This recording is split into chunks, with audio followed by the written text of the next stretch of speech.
वक्रतुंड महाकाय सूर्यकोटि समप्रभ निर्विघ्नं कुर्मे देव सर्व कार्येषु सर्वदा। रेडियो जयघोष के सभी दर्शकों का और श्रोताओं का हार्दिक अभिनंदन कर रहे हैं इस विशेष कार्यक्रम में। साथ ही हम शुभकामना प्रेषित करते हैं आप सभी को गणेश चतुर्थी की। भगवान लंबोदर आपके जीवन के सभी कष्टों को हरें। आज इस विषय पर इस विशेष कार्यक्रम में हमारे बीच उपस्थित हैं ब्रह्मचारी कौशिक चैतन्य जी। हम वृहद वार्ता करने के लिए उन्हें स्टूडियो में आमंत्रित कर चुके हैं। आदरणीय ब्रह्मचारी कौशिक चैतन्य जी, आपका बहुत बहुत आदर सम्मान के साथ रेडियो जयघोष के स्टूडियो में स्वागत है। जैसा कि हम सभी लोग जानते हैं कि हम लोग गणपति पूजा के लिए बहुत ही दिन ब दिन जैसे जैसे वर्ष गुजरते जा रहे हैं और हर्षोल्लास के साथ ये स्थान स्थान पर भगवान गणपति की पूजा करते हैं। कुछ प्रश्न हैं हमारे मन में जिन्हें हम पूछना चाहते हैं। एक तो ये कि हमें प्रतीक की आवश्यकता क्यों पड़ती है? जी, सभी को गणेश चतुर्थी की बहुत बहुत शुभकामनाओं के साथ आज हम लोग भगवान गणपति के पूजन और उनके पूजन से मिलने वाला जो लाभ है और पूजन क्यों किया जाए, मंदिर और प्रतीक की आवश्यकता क्या है, इन विषयों पर जरूर कुछ चर्चा करेंगे। आपने प्रश्न किया कि प्रतीक की आवश्यकता क्या है। जी, प्रतीक अर्थात एक चिन्ह। एक चिन्ह। प्रतीक का अर्थ होता है कि जब हम किसी एक उद्देश्य विशेष को लेकर एक पहचान के लिए, एक चिन्ह के लिए हम किसी को अपना आराध्य बनाते हैं, आलम्बन बनाते हैं, उसको प्रतीक कहते हैं। जी। अब प्रतीक होगा तो प्रतीक को स्थापित करने की कोई न कोई जगह होगी। जैसे हम यहाँ पर बैठे हैं तो कोई न कोई स्थान सुनियोजित तरीके से इसको बनाया गया है। एक चर्चा करने के लिए एक वैसी स्थिति और परिस्थितियों का निर्माण करना पड़ता है, तभी मेरे मन के भीतर ऐसे विचार आ पाते हैं। तो जब हमारे भीतर प्रतीक पूजन की भावना आती है तो मंदिर अपने आप स्वतः उसमें सम्मिलित हो जाता है। जी, अक्सर हमारे मन में ऐसा सवाल आता है कि जब देवी देवता हमारे सर्वव्यापक हैं तो हम मंदिर में जाके अर्चन क्यों करते हैं? जी, बिल्कुल ठीक कहा। जो सर्वव्यापक है उसको एक जगह पे मूर्ति के रूप में ही क्यों पूजा जाए? जी, बिल्कुल। अब हम आपको एक छोटे से उदाहरण के साथ बताना चाहेंगे।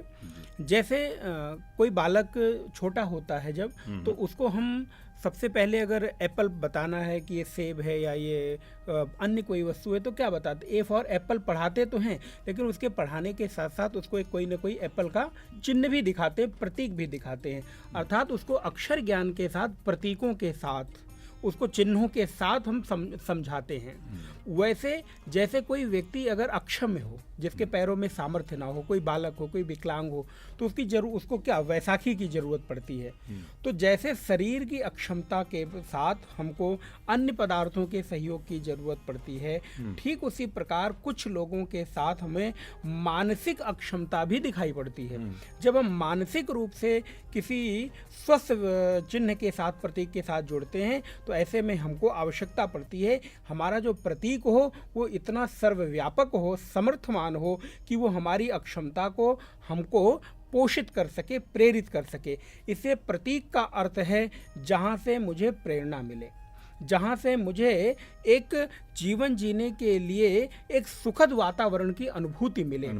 अब हम और आप सुनते रहते हैं कि मंदिर, ये शरीर भी एक मंदिर है जी। तो इसका औचित्य क्या है, ये आप बाहर के मंदिर और इस शरीर के मंदिर के साथ जोड़ कर देखें। जैसे हम बाहर देखते हैं कि एक मंदिर होता है बड़ा सा, और उस मंदिर के भीतर गर्भगृह होता है, और गर्भगृह के भीतर भगवान की प्रतिमा स्थापित करते हैं। वैसे ही ये पूरा का पूरा जो देह है एक मंदिर है, लेकिन हमारे देह के भीतर जो हृदय है वो भगवान का गर्भगृह है, और उस गर्भगृह के अर्थात हृदय रूपी गर्भगृह के भीतर वो आत्मा रूपी चेतना विराजित है। तो जैसे मंदिरों में आप देखेंगे कि पहले हमारे यहाँ लाइटों की व्यवस्था नहीं थी, हमारे यहाँ बहुत बड़े बड़े कोई बिजली नहीं लगाए जाते थे, बल्कि कपूर के ज्वाला में, कपूर की प्रकाश में भगवान का दर्शन होता था।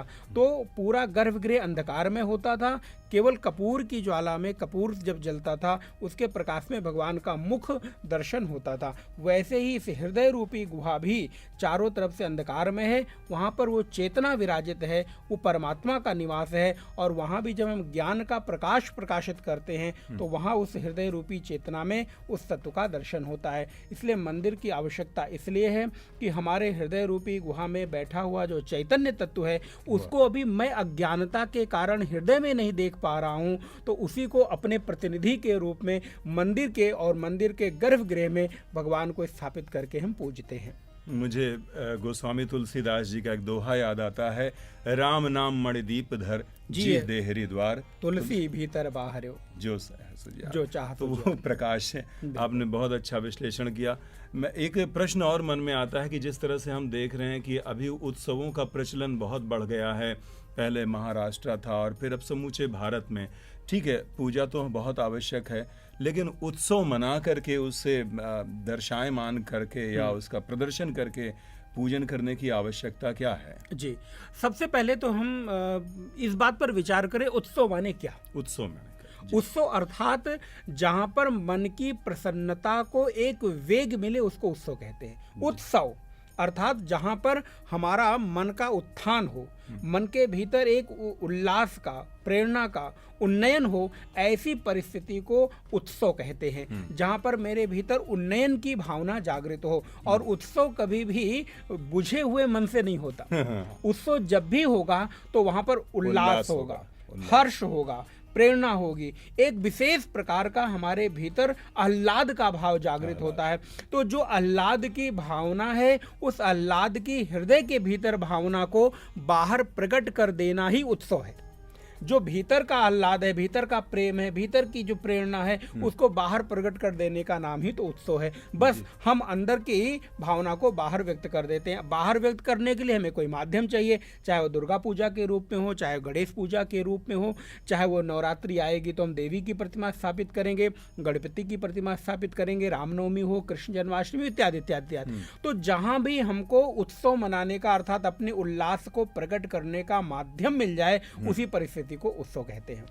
अब हम आते हैं कि उत्सव के भी पीछे का प्रयोजन क्या है? प्रयोजन क्या है? क्योंकि बिना प्रयोजन के हमारे मन के भीतर कभी कोई काम करने की इच्छा होती नहीं। तो उत्सव करते हुए हम एक बात पर विचार करके देखें कि हमारे आसपास की जो परिस्थितियां हैं वो कई बार हमको थकाने वाली हो जाती हैं। मैं नहीं कहूँगा कि सभी के भीतर नकारात्मकता ही होती है, जरूरी है नहीं कि सभी लोग नकारात्मक हो, लेकिन हाँ प्रतिशत उसका देखने को ज़्यादा मिलता है कि आसपास हमारी परिस्थितियां नकारात्मक होती हैं, उदासी का माहौल होता है। लेकिन उससे भी अधिक हम थक जाते हैं। दिन भर के कार्यों को करते करते रात को हम थकान महसूस होने लगती है, अथवा महीने भर काम करते करते हमें लगता है कि अब थोड़ा ब्रेक की ज़रूरत है, वर्ष भर काम करते करते लगता है कि अब ब्रेक की ज़रूरत है।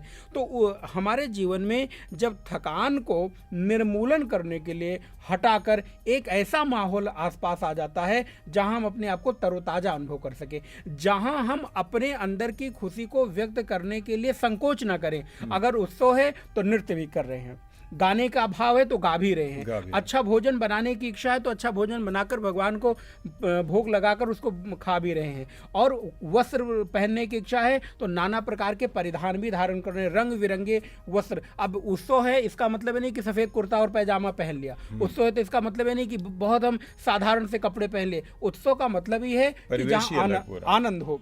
और हमारी भारतीय संस्कृति है ही उत्सव प्रेमी। अगर हम देखें तो भारतीय संस्कृति को एक शब्द में अगर आप समेटना चाहें तो उत्सव धर्मिता की संस्कृति को भारतीय संस्कृति कहते हैं। हमारे यहाँ पूरे महीने भर अगर हम देखें तो कोई ना कोई उत्सव चलता रहता है। कभी हरियाली तीज, कभी कजरी तीज, तो कभी नहीं कुछ तो छोटे छोटे उत्सव ही मना लेते हैं, चलते रहते। तो हमारे लिए हमको मन के थकाने वाली चीज़ों को दूर करने का अवसर हमारे आचार्यों ने, ऋषियों ने हमको सहजता से उपलब्ध कराया है। उसी उत्सव की परंपरा में हम विभिन्न प्रकार के पर्व और त्यौहार मनाते रहते हैं।